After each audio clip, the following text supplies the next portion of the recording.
Assalamualaikum warahmatullahi wabarakatuh. Jumpa lagi di channel Update Sense seputar channel untuk persiapan pretest PBG 2002.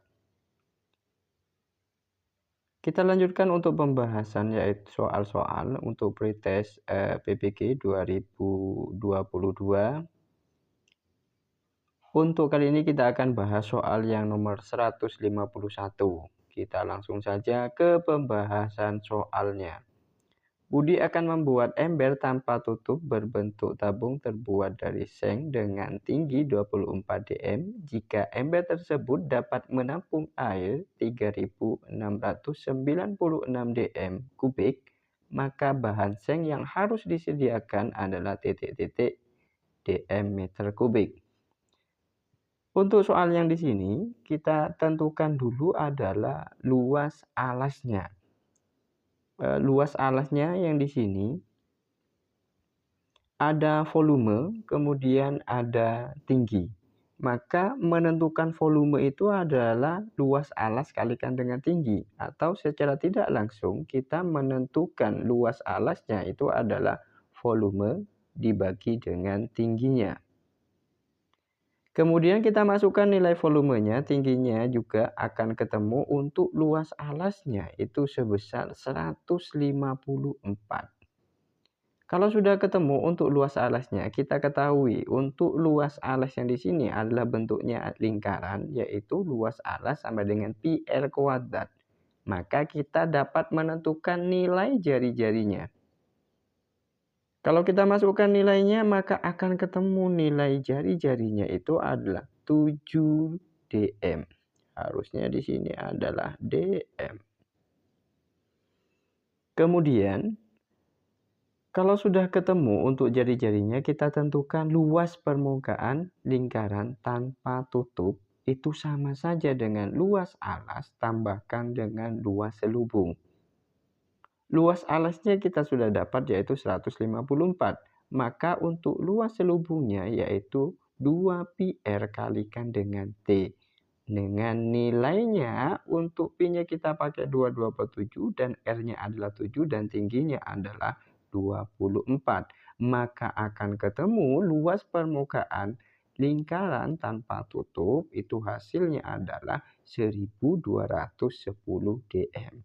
Sehingga jawabannya itu adalah yang B.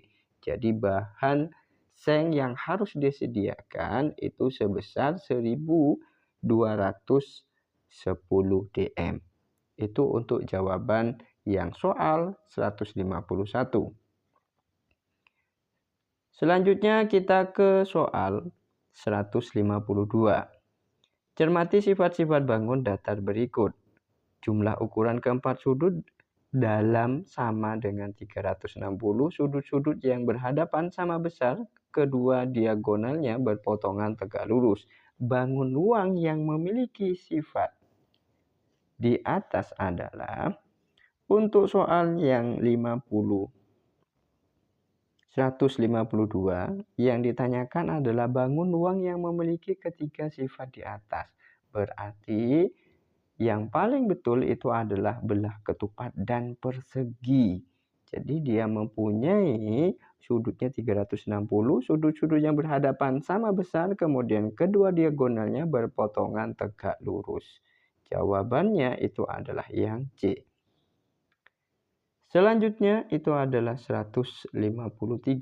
Karakteristik IPS terletak pada pengembangan materinya yang menggunakan pendekatan lingkungan, keluarga, kampung. Selanjutnya melebar dan meluas yaitu sekolah, desa, kecamatan, kemudian kabupaten, provinsi, negara, dan seterusnya. Sintesis karakteristik IPS SD menggunakan pendekatan yaitu adalah expanding environmental approach. Yaitu jawabannya adalah yang A.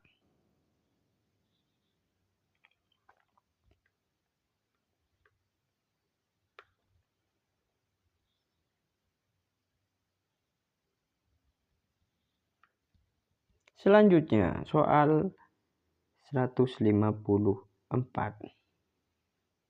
Karakteristik IPS pengembangan materinya menggunakan berbagai bentuk pendekatan yang bersifat expanding. Salah satu bentuk pendekatan ke masyarakat yang melebar dan meluas adalah yaitu expanding community approach. Jawabannya yang betul itu adalah yang C.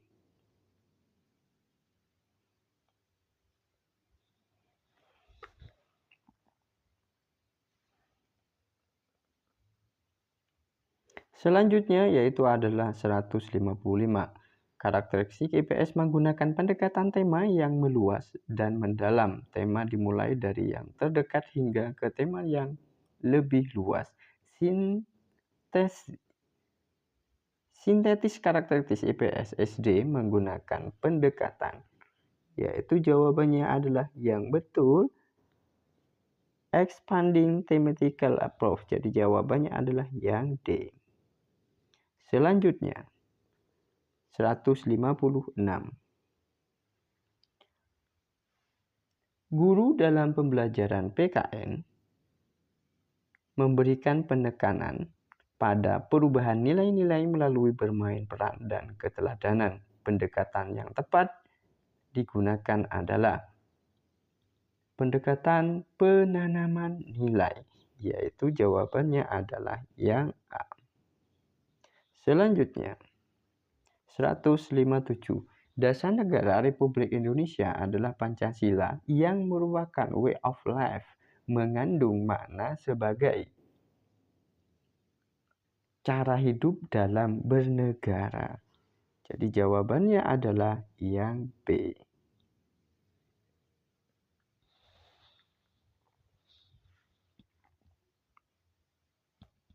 Selanjutnya 158. Hemoglobin dalam darah akan memberikan dengan berikatan dengan oksigen menjadi oksihemoglobin.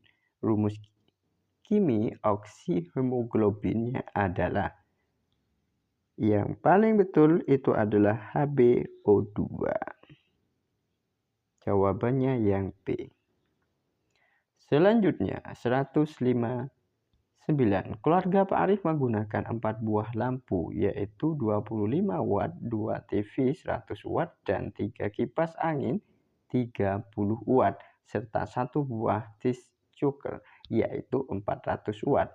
Setiap harinya peralatan tersebut digunakan selama 10 jam. Jika harga listriknya sama dengan 1000 km, jadi kilowatt per house, jadi 1 kilowatt per house itu harganya 1000. Biaya listrik yang harus dibayar Pak Arif setiap bulannya, anggap 1 bulan itu adalah 30 hari, adalah cara menggunakannya yaitu kita kalikan. Untuk rumusnya energi listrik itu kita bisa pakai persamaannya. Energi sama dengan daya atau N banyaknya daya kalikan dengan waktu.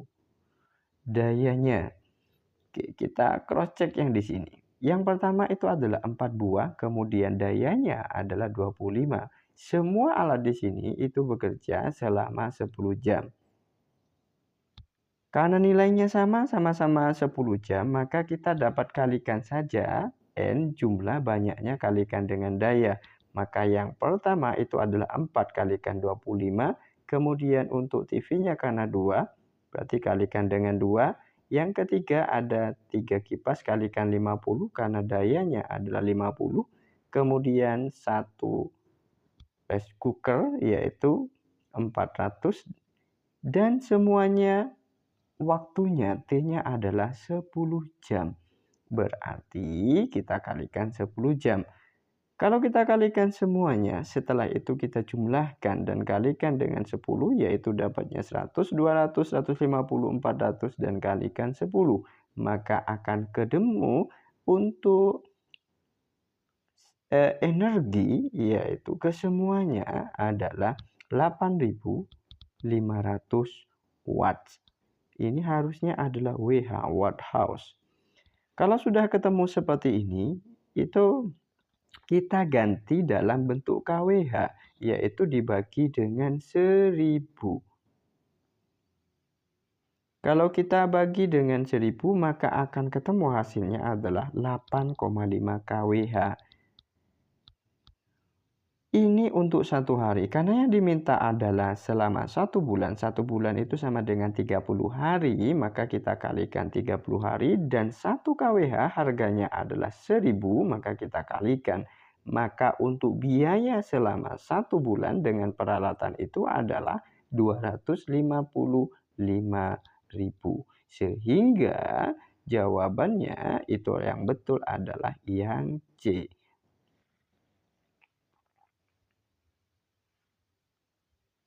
Selanjutnya, nomor 160. Memberikan motivasi kepada siswa berakses pada latar belakang budaya, berakses pada pemerolehan bahasa, memperluas perhatian siswa terhadap bahasa, mengembangkan kemampuan interpretatif siswa, dan mendidik siswa secara keseluruhan merupakan salah satu bagian dari makna sastra. Manfaat sastra, makna sastra itu. Manfaat sastra yang paling pas itu adalah manfaat dari sastra.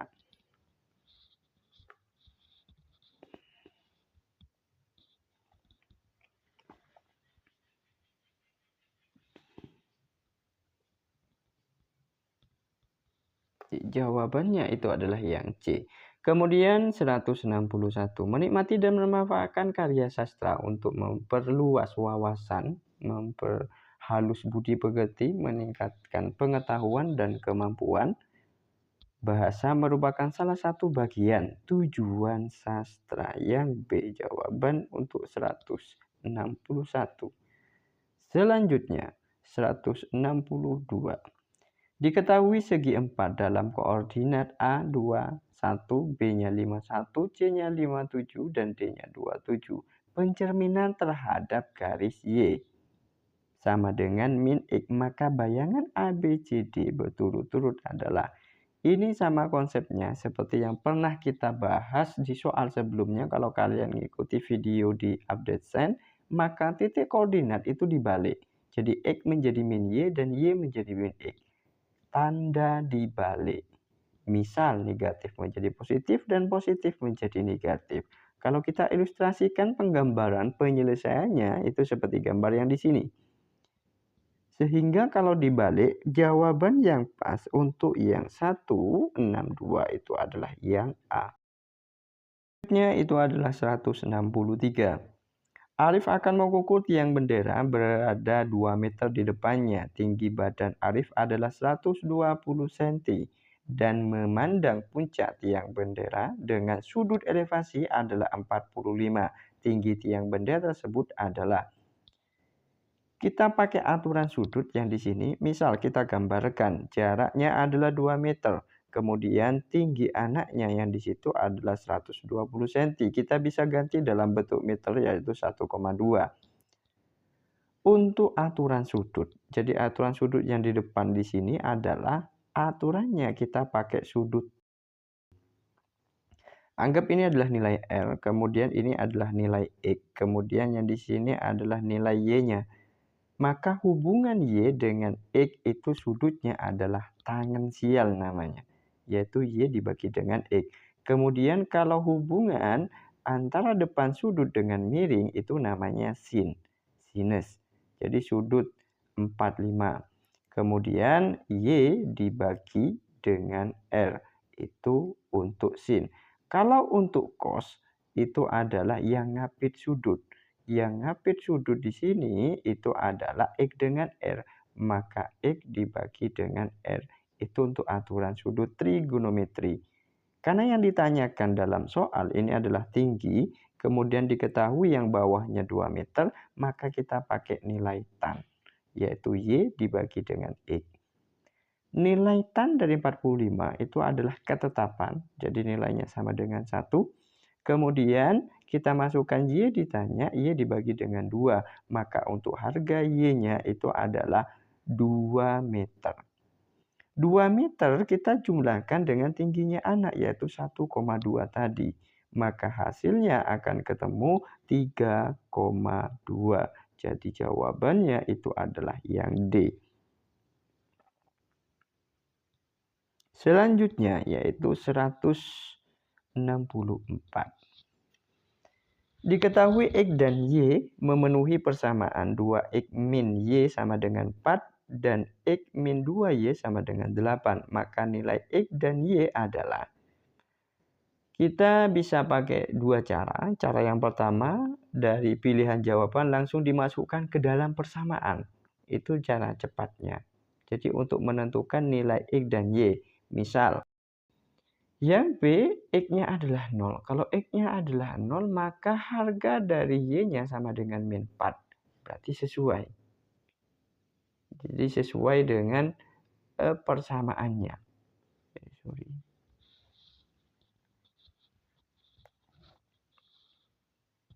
Itu cara cepatnya, jadi kita masukkan. Kalau kita pakai yang A tadi, berarti min 4, masukkan ke dalam X, berarti min 8. Maka Y-nya tidak sama dengan 0. Tapi kalau kita masukkan yang B, X-nya adalah 0, maka Y-nya ketemunya adalah min 4. Berarti ini jawabannya yang betul. Ini juga berlaku ketika dimasukkan ke nilainya yang di sini juga. X-nya kita pakai 0, maka Y-nya itu adalah ketemunya min 4. Itu cara yang pertama. Cara yang kedua, kita bisa eliminasi. Jadi kita samakan dulu untuk harga X-nya. Nah, kalau yang di sini adalah X min 2Y sama dengan 8. Maka kita kalikan 2 supaya menjadi 2X. Jadi 2X ini jadinya kalau kita kalikan 2 berarti dapatnya adalah min 4Y sama dengan, kalikan dengan 2, ini adalah 16. Nah, X-nya sekarang kan sudah ketemu, nilainya sama. 2X di bawah juga 2X. Kalau seperti itu kita kurangi. Maka min Y kurangi dengan min 4Y itu sama saja dengan, maka jawabannya ini adalah min 4. Cari Y-nya yang min 4. Yang min 4 itu cuma yang B. Oke, selanjutnya itu adalah 165. Sejarah dapat memberikan kesenangan dan rasa estetis karena penulisan sejarah mampu menarik pembaca berkreasi. Ini berarti bahwa kegunaan sejarah sebagai rekreasi juga. Jadi jawabannya adalah yang C. Nah, di sini ada keterangannya untuk setiap kata. Edukatif itu mengandung nilai pendidikan. Inspirasi, memberikan inspirasi atau ilham. Instruktif, pengajaran tentang keterampilan berpikir dan fisis. Kemudian politik, penulisan sejarah tentang pemerintahan. Selanjutnya yang nomor 166. Dalam ekosistem sawah dijumpai komponen biotik sebagai berikut. Kenjer, kangkung, ulat, belalang, kupu-kupu, padi, katak, keong, cacing, tikus, ular, burung, pipit, kadal, dan burung elang. Komponen biotik yang menunjukkan urutan rantai makanan adalah rantai makanan. Berarti kita dari produsennya dulu, yaitu dari padi. Kemudian padi ini akan dimakan oleh belalang. Kemudian belalang kan dimakan katak, katak dimakan ular. Maka jawaban yang pas itu adalah yang A. Selanjutnya 167. Ketika terjadi suatu konflik dalam negara Indonesia dan masyarakat menyelesaikan dengan melihat aspek-aspek sosial, ekonomi, sejakar, psikologi, dan astronomi, maka penyelesaian tersebut termasuk dilakukan dengan pendekatan interdisipliner. Jadi jawabannya adalah yang A.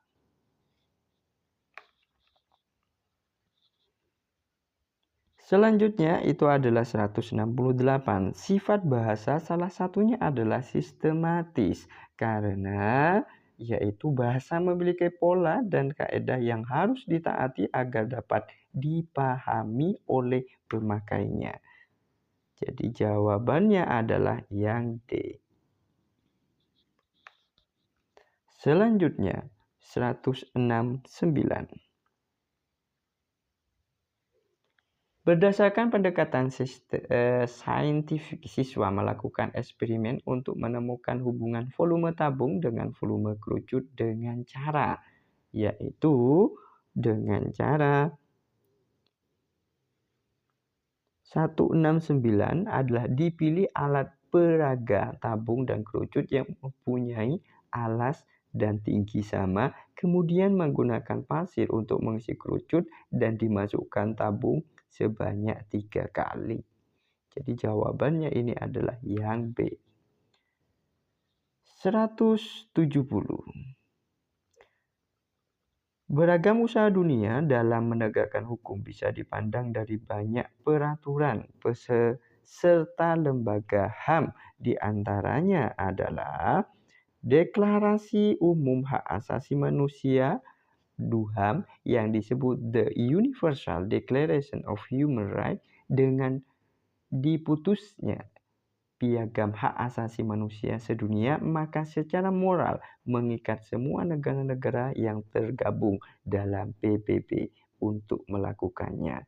Jadi jawabannya itu adalah yang B.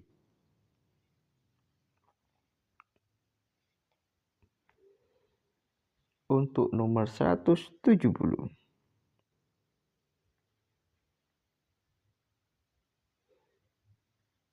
Oke, sekian untuk pembahasan kali ini, yaitu sampai dengan 170 dulu.